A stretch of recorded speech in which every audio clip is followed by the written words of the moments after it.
Assalamualaikum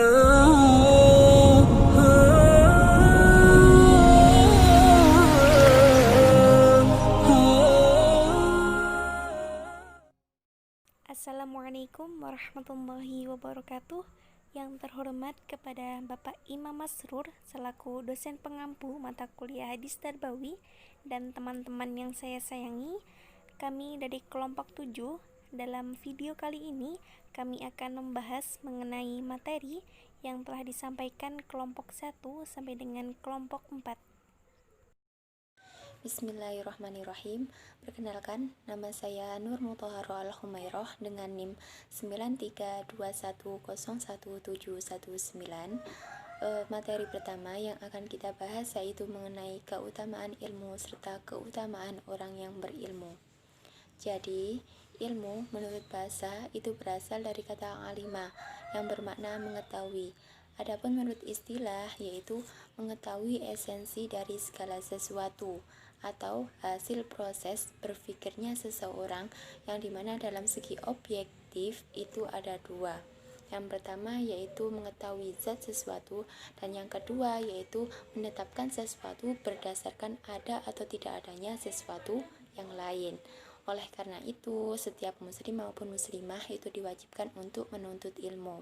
Sebagaimana dalam sebuah hadis, thalabul ilmi fardhatun ala kulli muslimin wa muslimatin, yang artinya wajib hukumnya untuk menuntut ilmu bagi kaum muslim maupun muslimah. Kemudian yang selanjutnya yaitu mencari ilmu. Mencari ilmu adalah suatu aktivitas yang memiliki tantangan, yang dimana tantangannya itu ada 4. Yang pertama yaitu waktu, jadi jangan sampai menyia-nyiakan waktu. Kemudian yang kedua yaitu biaya, yang ketiga kesehatan, dan yang terakhir atau yang keempat yaitu berupa kecerdasan. Nah, orang yang dapat menghadapi tantangan tersebut berarti orang tersebut memiliki keikhlasan serta rela berkorban. Sedangkan orang yang tidak dapat menghadapi tantangan tersebut berarti orang tersebut itu tidak memiliki keikhlasan serta tidak memiliki kesabaran yang luas. Dan sebagai penuntut ilmu, jangan jadikan tantangan tersebut sebagai hambatan, tetapi jadikan tantangan tersebut sebagai motivasi untuk giat-giat belajar. Sebagaimana dalam firman Allah dalam surat Al-Mujadalah ayat 11 yang isinya Bismillahirrahmanirrahim. Yarfa'illahu alladhina amanu minkum walladhina utul ilma darajat, yang dimana kandungannya yaitu Allah menjanjikan kepada seseorang untuk diangkat derajatnya. Seseorang yang bagaimana? Seseorang yang beriman dan berilmu. Jadi orang yang sudah beriman, maka langkah yang selanjutnya yaitu berilmu, mencari ilmu-ilmu yang sebanyak-banyaknya, berbondong-bondong untuk mencari kebaikan. Fastabiqul khairat. Sebagaimana dalam sebuah hadis itu, man aradad dunya fa'alaihi bil ilmi. Barang siapa menginginkan hidup di dunia dalam keadaan mulia, dalam keadaan sukses, dalam keadaan berhasil, maka harus menggunakan ilmu. Faman aradal akhirah fa'alaihi bil ilmi. Dan barang siapa menginginkan hidup di akhirat dalam keadaan sukses, mulia, berhasil, maka juga harus menggunakan ilmu. Faman aradahuma fa'alaihi bil ilmi. Dan barang siapa menginginkan kedua-duanya, maka harus menggunakan ilmu juga. Oleh sebab itu, kita sebagai seorang muslim maka giat-giat untuk mencari ilmu yang sebanyak-banyaknya. Dengan ilmu maka seseorang itu dapat selamat di dunia dan mulia di akhirat. Dan ilmu itu tidak bisa menghampiri kita kecuali kita yang menghampiri ilmu. Kemudian yang selanjutnya yaitu keutamaan orang yang berilmu. Keutamaan orang yang berilmu itu apa saja? Yang pertama yaitu mengambil manfaat hidayah. Maksudnya apabila seseorang yang memiliki ilmu dan dapat mengajarkannya kepada orang lain. Di samping beliau ini mendapatkan ilmu yang bermanfaat, beliau ini mendapatkan hidayah, yang dimana hidayahnya yaitu berupa bertambahnya ilmu-ilmu yang baru, sebagaimana dalam sebuah hadis yang artinya apabila seseorang yang mau mengamalkan ilmunya tersebut kepada orang lain itu bagaikan tanah yang subur. Sebaliknya, orang yang memiliki ilmu tetapi tidak mau mengajarkannya kepada orang lain itu bagaikan tanah yang tandus. Kemudian yang kedua yaitu terlepas dari laknat Allah. Jadi seorang thalabul ilmi ini yang mau mengajarkan ilmunya kepada orang lain itu termasuk kelompok orang yang akan meraih ridhonya Allah, juga terlepas dari laknatnya Allah. Kemudian yang ketiga yaitu para malaikat ridho apa yang telah dikerjakannya, yang dikerjakan oleh thalabul ilmi tersebut.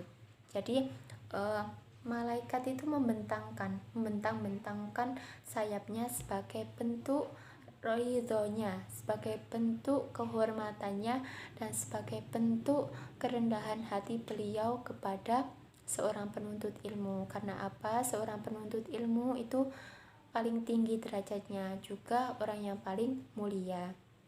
Kemudian yang keempat yaitu kedudukannya seperti orang-orang yang berjihad di jalan Allah. Karena apa? Karena seorang penuntut ilmu itu sebagian dari ibadah atau sebagian dari jihad. Jadi orang yang keluar rumah dalam rangka mencari ilmu, thalabul ilmi, maka langkah-langkah seorang thalabul ilmi ini dicatat sebagai jihad fi sabilillah. Kemudian yang kelima yaitu ilmu dapat bermanfaat bagi dirinya maupun orang lain. Jadi orang yang memiliki ilmu dan mau mengajarkannya kepada orang lain itu dapat bermanfaat untuk dirinya sendiri, juga bermanfaat untuk orang lain. Dan yang terakhir, yang keenam, yaitu dimudahkan jalannya menuju surga. Karena apa? Seorang penuntut ilmu itu diberi ganjaran oleh Allah. Karena bentuk usaha susah payahnya beliau di dunia dalam mencari ilmu itu, maka dimudahkan untuk menuju surganya Allah, seperti itu. Kemudian yang selanjutnya yaitu perilaku yang mencerminkan keutamaan ilmu. Yang pertama yaitu senantiasa bersemangat untuk mencari ilmu. Kemudian yang kedua yaitu mematuhi perintah Allah Subhanahu wa Ta'ala. Kemudian yang ketiga yaitu senantiasa melakukan kegiatan itu hanya karena Allah Subhanahu wa Ta'ala. Kemudian yang keempat yaitu berhati-hati dalam menuntut ilmu, thalabul ilmi. Kemudian yang kelima atau yang terakhir yaitu senantiasa bertanggung jawab atas ilmu yang dimilikinya. Kemudian yang selanjutnya itu perilaku yang mencerminkan keutamaan orang yang berilmu. Yang pertama yaitu senang membaca buku-buku ilmu pengetahuan sebagai bukti cinta beliau terhadap ilmu pengetahuan. Kemudian yang kedua yaitu selalu ingin mencari tahu tentang alam semesta, baik langit maupun bumi, yang dimana dengan terus menelaah. Kemudian yang ketiga yaitu meyakini bahwa alam semesta ini adalah ciptaan Allah Subhanahu wa Ta'ala untuk manusia. Dan yang terakhir atau yang keempat yaitu rendah hati atas kesuksesan yang diraihnya dan merasa rendah diri dan tidak malu terhadap kegagalan yang beliau alami. Sekian dari saya, terima kasih. Saya Putri Asyifa Melaningsih. Di sini saya akan melanjutkan materi dari kelompok 2 yang bertemakan kewajiban menuntut ilmu. Ilmu pengetahuan adalah suatu sistem berbagai pengetahuan yang didapatkan dari hasil pemeriksaan-pemeriksaan yang dilakukan secara teliti dengan menggunakan suatu metode tertentu. Ilmu adalah segala proses kegiatan terhadap suatu keadaan dengan cara menggunakan alat, prosedur, cara, dan metode sehingga menghasilkan pengetahuan baru bagi manusia itu sendiri. Lalu hadis yang terkait dengan kewajiban menuntut ilmu, salah satunya yaitu hadis dari Ibnu Majah nomor hadis 220 yang artinya Hisham ibnu Amr telah menceritakan kepada kami, Hafiz ibnu Sulaiman telah menceritakan kepada kami, Kathir ibnu Sindir telah menceritakan kepada kami dari Muhammad ibnu Sirin dari Anas ibnu Malik. Ia berkata, Rasulullah Shallallahu Alaihi Wasallam bersabda, menuntut ilmu adalah kewajiban bagi setiap muslim, dan orang yang meletakkan ilmu bukan pada ahlinya seperti seorang yang mengalungkan mutiara, intan, dan emas ke leher babi. Dari hadis ini kita dapat ketahui bahwa menuntut ilmu itu hukumnya wajib bagi setiap muslim. Lalu perilaku yang mencerminkan pengalaman hadis kewajiban menuntut ilmu pengetahuan, Imam Syafi'i dalam kitab Diwan, beliau berkata, barang siapa yang menghendaki dunia, maka harus dengan ilmu. Barang siapa yang menghendaki akhirat, maka harus dengan ilmu. Jadi maksud dari nasihat Imam Syafi'i tersebut mengisyaratkan bahwa kemudahan dan kesuksesan hidup baik di dunia maupun di akhirat dapat dicapai oleh manusia melalui ilmu pengetahuan. Muhammad bin Al-Hasan bin Abdullah dalam syairnya, beliau berkata, belajarlah sebab ilmu adalah penghias bagi pemiliknya, dia perlebihan dan pertanda segala pujian. Jadikanlah hari-harimu untuk menambah ilmu dan berenanglah di lautan ilmu yang berguna. Jadi Muhammad bin Al-Hasan bin Abdullah di sini dimaksudkan untuk belajar ilmu, terutama ilmu agama, karena ia adalah ilmu yang paling unggul, ilmu yang dapat membimbing menuju kebaikan dan takwa. Selanjutnya dalam firman Allah surah Az-Zumar ayat 9 yang artinya, katakanlah, adakah sama orang-orang yang mengetahui dengan orang-orang yang tidak mengetahui? Sesungguhnya orang yang berakallah yang dapat menerima pelajaran. Jadi seseorang yang memiliki perilaku yang mencerminkan kewajiban menuntut ilmu di sini, dia memiliki ilmu yang luas, pengetahuan yang banyak, dan dapat bertanggung jawab. Dengan ilmu pula manusia itu dapat ikut serta membangun kemajuan zaman, mengungkap kebenaran, dan memahami rahasia-rahasia yang Allah ciptakan. Selanjutnya yaitu keutamaan dan manfaat bagi orang yang berilmu atau orang yang menuntut ilmu. Rasulullah Shallallahu Alaihi Wasallam bersabda, barang siapa keluar dalam rangka menuntut ilmu, maka dia berada di jalan Allah sampai dia kembali. Hadis ini menjelaskan tentang pentingnya ilmu pengetahuan, kewajiban belajar, dan orang yang menuntut ilmu itu akan selalu berada di jalan Allah. Keutamaan yang pertama yaitu ilmu din adalah warisan para nabi. Rasulullah Shallallahu Alaihi Wasallam bersabda, sesungguhnya para nabi tidaklah mewariskan dinar maupun dirham, mereka hanyalah mewariskan ilmu.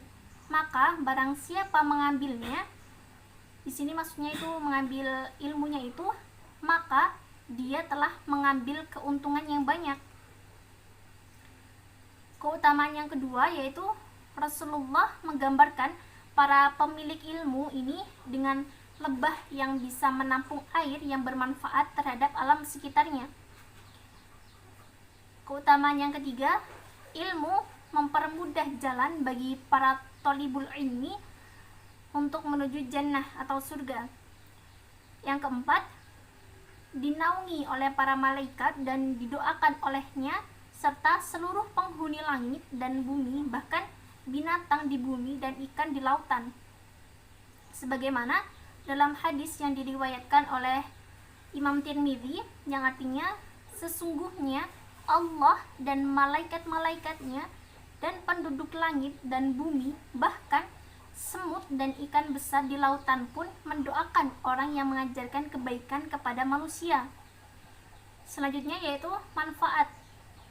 Yang pertama, manfaat-manfaat bagi orang yang menuntut ilmu adalah pahala yang agung bagi orang-orang yang menuntut ilmu agama. Pahala yang besar yang telah dipersiapkan oleh Allah kepada para penuntut ilmu adalah surga. Rasulullah Shallallahu Alaihi Wasallam bersabda dalam hadis riwayat Muslim nomor hadis 7028 yang artinya, barang siapa yang menempuh suatu jalan dalam rangka menuntut ilmu, maka Allah akan memudahkan baginya jalan menuju surga. Manfaat selanjutnya yaitu menuntut ilmu syar'i merupakan tanda kebaikan seseorang. Dalam hadis riwayat Bukhari nomor hadis 71 dan hadis riwayat Muslim nomor hadis 2436 yang artinya barang siapa yang dikehendaki kebaikan oleh Allah, maka Allah akan memahamkan dia dalam urusan agamanya. Syekh Abdurrahman As-Sa'di menjelaskan bahwa hadis ini itu menunjukkan keutamaan ilmu yang paling agung, yaitu ilmu yang bermanfaat merupakan tanda kebaikan seorang hamba dan tanda bahwa Allah Ta'ala menghendaki kebaikan untuknya. Selanjutnya yaitu manfaat yang terakhir, orang yang berilmu adalah pewaris para nabi. Sebagaimana yang dijelaskan pada sabda Rasulullah yang artinya sesungguhnya para nabi tidaklah mewariskan dinar maupun dirham, mereka hanyalah mewariskan ilmu, maka barang siapa mengambilnya, maka dia telah mengambil keuntungan yang banyak. Baik, saya Hafsah Labibah. Di sini saya akan menjelaskan mengenai orientasi pendidikan. Yang pertama, mengenai pengertian orientasi pendidikan. Orientasi adalah suatu penetapan atau perasaan tentang posisi seseorang dalam kaitannya dengan lingkungan atau dengan orang tertentu atau sesuatu yang khusus atau lapangan pengetahuan. Orientasi pendidikan Islam itu sendiri bahwa Islam lebih mementingkan hidup masa depan yang bernilai duniawi dan ukhrawi. Selanjutnya, mengenai dalil Al-Quran mengenai orientasi pendidikan yang terdapat dalam surah Al-Hasr ayat 18, yang artinya, hai orang-orang yang beriman, bertakwalah kepada Allah dan hendaklah setiap diri manusia memperhatikan hal-hal yang diperbuatnya untuk hari esok, akhirat, bertakwalah kepada Allah, sesungguhnya Allah Maha mengetahui apa yang kamu kerjakan. Kemudian, mengenai tujuan orientasi pendidikan. Tujuan pendidikan Islam secara umum yaitu 1. Untuk pembentukan akhlak yang mulia. 2. Persiapan untuk kehidupan dunia dan kehidupan di akhirat. 3. Persiapan untuk mencari rezeki dan pemeliharaan segi-segi kemanfaatan. Dan yang terakhir, menumbuhkan ruh ilmiah pada anak didik dan memuaskan keinginan arti untuk mengetahui dan memungkinkan mengkaji ilmu sekedar ilmu. Kemudian ada beberapa hadis mengenai orientasi pendidikan juga. Yang pertama, ada hadis riwayat Baihaqi. Rasulullah Shallallahu Alaihi Wasallam bersabda, jadilah engkau orang yang berilmu, pandai atau orang yang belajar, atau orang yang mendengarkan ilmu, atau yang mencintai ilmu, dan janganlah engkau menjadi orang yang kelima, maka kamu akan celaka. Yang kedua, mengenai hadis riwayat Bukhari. Dari Ibnu Abbas radhiyallahu anhu, ia pernah berkata, Rasulullah Shallallahu Alaihi Wasallam bersabda, barang siapa yang dikehendaki Allah menjadi baik, maka dia akan dipahamkan dalam hal agama, dan sesungguhnya ilmu itu diperoleh melalui belajar. Kemudian ada hadis tentang mengajari anak sholat yang diriwayatkan oleh Abu Daud, dan dalam Ahmad juga terdapat hadis ini. Dari Amr bin Shu'aib, dari ayahnya, dari kakeknya radhiyallahu anhu berkata, Rasulullah Shallallahu Alaihi Wasallam bersabda, perintahlah anak-anakmu mengerjakan sholat ketika berusia 7 tahun, dan pukullah mereka karena meninggalkan sholat apabila mereka berumur 10 tahun, dan pisahlah tempat tidur mereka antara laki-laki dan perempuan. Kemudian ada hadis tentang mendidik anak perempuan. Dari Anas bin Malik, Nabi bersabda, barang siapa yang mengayomi 2 anak perempuan hingga dewasa, maka ia akan datang pada hari kiamat bersamaku. Anas bin Malik berkata, Nabi menggabungkan jari-jari jemari beliau. Hadis riwayat Muslim. Dan yang berikutnya mengenai hadis larangan berbohong pada anak meski main-main.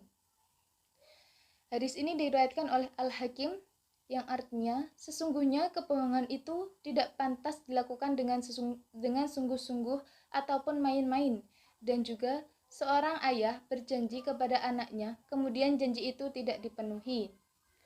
Kemudian hadis tentang mendidik anak dengan kasih sayang. Aisyah radhiyallahu anhu, beliau berkata, datang seorang Arab Badui kepada Nabi Shallallahu Alaihi Wasallam lalu berkata, apakah kalian mencium anak-anak laki-laki? Kami tidak mencium mereka. Maka Nabi Shallallahu Alaihi Wasallam berkata, aku tidak bisa berbuat apa-apa kalau Allah mencabut rasa rahmat atau sayang dari hatimu. Hadis riwayat Al-Bukhari. Kemudian yang terakhir mengenai hadis tentang mendidik anak sejak dini. Dari hadis ini dari Umar bin Abi Salamah, Nabi bersabda, wahai anak-anak, sebutlah nama Allah dan makanlah dengan tangan kananmu, serta makanlah yang ada di hadapanmu. Hadis ini diriwayatkan oleh Bukhari dan Muslim. Perkenalkan, nama saya Sri Lestari. Di sini saya akan membahas materi kelompok 4, yaitu tentang karakter seorang pendidik agama Islam sebagai suri tauladan. Pendidik sebagai pembawa dan pengamal nilai-nilai agama, kultural, dan ilmu pengetahuan akan memperoleh keefektifan dalam mendidik anak. Keteladanan itulah kata yang mampu menggugah dan mendorong setiap orang untuk menapaki jalan yang pernah dibuat oleh seorang pemimpin. Mengajak orang untuk melakukan sebuah perubahan tidaklah cukup melalui seruan kata-kata saja, melainkan sikap nyata yang dimulai dari diri sendiri serta keteladanan sikap yang dipraktekkan secara mengagumkan. Seorang guru adalah pemimpin dan sekaligus pelayan bagi peserta didiknya. Itu memiliki kewajiban untuk memimpin dan melayani peserta didiknya dengan sebaik-baiknya, karena pada saatnya akan diminta pertanggungjawaban atas kepemimpinannya tersebut. Guru atau pendidik sebagai orang tua kedua dan sekaligus penanggung jawab pendidikan anak didiknya harus bertanggung jawab atas sikap, tingkah laku, dan perbuatan anak didiknya. Karakter seorang pendidik. Sebagai guru agama Islam, maka sewajarnya guru pendidikan agama Islam atau PAI memiliki kepribadian yang seluruh aspek kehidupannya adalah uswatun hasanah. Kemudian selanjutnya, ciri-ciri seorang guru yang mempunyai kepribadian uswatun hasanah. Yang pertama adalah guru harus konsekuen terhadap perkataannya. Sebagai seorang guru, tentunya memberi nasihat kepada muridnya atau peserta didik merupakan hal yang sangat penting. Dengan demikian, sangatlah berhak seorang guru menasihati muridnya. Namun, yang perlu diingat ketika memberi nasihat harus konsekuen dengan nasihatnya itu, melakukan apa yang telah dia nasihatkan kepada seseorang. Kemudian dalam hadis riwayat Bukhari nomor 3027 dan hadis riwayat Muslim nomor 5305, dalam hadis tersebut disampaikan bagaimana hukuman seorang yang memerintah atau menasihati orang lain tapi dirinya sendiri tidak melakukan apa yang dia nasihatkan itu. Kemudian ciri-ciri seorang guru yang mempunyai kepribadian uswatun hasanah yang kedua adalah guru harus menanamkan dasar akhlak yang mulia. Rasulullah SAW bersabda, sesungguhnya aku hanya diutus untuk menyempurnakan akhlak yang mulia. Pembentukan akhlak dapat diartikan sebagai usaha sungguh-sungguh dalam rangka membentuk anak dengan menggunakan sarana pendidikan dan pembinaan yang terprogram dengan baik dan dilaksanakan dengan sungguh-sungguh. Potensi rohaniah yang ada dalam diri manusia dibina secara optimal dengan cara dan pendekatan yang tepat. Kemudian ciri-ciri seorang guru yang mempunyai kepribadian uswatun hasanah yang ketiga adalah guru harus memiliki sifat adil dan solutif. Di dalam hadis riwayat Ahmad nomor 1739 ini menjelaskan bahwa pendidikan pada saat-saat tertentu kurang memiliki semangat dan dinamika dari semua elemen yang terlibat di dalam proses pembelajaran. Kenyataan seperti ini akan menghilangkan spirit, minat, dan ketertarikan siswa untuk terlibat secara aktif dalam proses belajar mengajar. Karenanya, kemudian muncul berbagai inisiatif untuk memperkenalkan reward dan punishment guna menciptakan inisiatif baru dalam belajar. Kemudian ciri-ciri seorang guru yang mempunyai kepribadian uswatun hasanah yang keempat adalah guru harus memuliakan peserta didiknya. Di dalam hadis riwayat Ibnu Majah nomor 3661 menjelaskan bahwa mengingat kepada seorang pendidik agar senantiasa untuk memuliakan anaknya. Mulia di sini bisa diperluas maknanya dengan bersifat baik, adil, jujur, dan bijaksana kepada anak didiknya. Lalu tugas kedua yang dicerminkan dalam hadis ini adalah untuk mengajarkan akhlak yang baik. Kemudian, ciri-ciri seorang guru yang mempunyai kepribadian uswatun hasanah yang terakhir adalah guru harus mengamalkan ilmu yang dimilikinya. Dalam hadis riwayat Muslim nomor 1352 menjelaskan bahwa orang yang diberi hikmah atau ilmu, orang tersebut harus mengajarkan ilmu yang telah ia dalami dan mengajarkannya. Orang kedua tersebut merupakan seorang pendidik atau guru yang mana harus mengamalkan ilmu yang telah diperoleh. Memberikan teladan yang baik dalam pandangan Islam merupakan metode pendidikan yang paling membekas pada anak didik. Hanya itulah yang dapat saya sampaikan. Saya mewakili dari kelompok 7. Mohon maaf yang sebesar-besarnya apabila terdapat kesalahan dan kekurangan dalam menyampaikan materi yang telah kami sampaikan. Sekian dan terima kasih. Wassalamualaikum warahmatullahi wabarakatuh.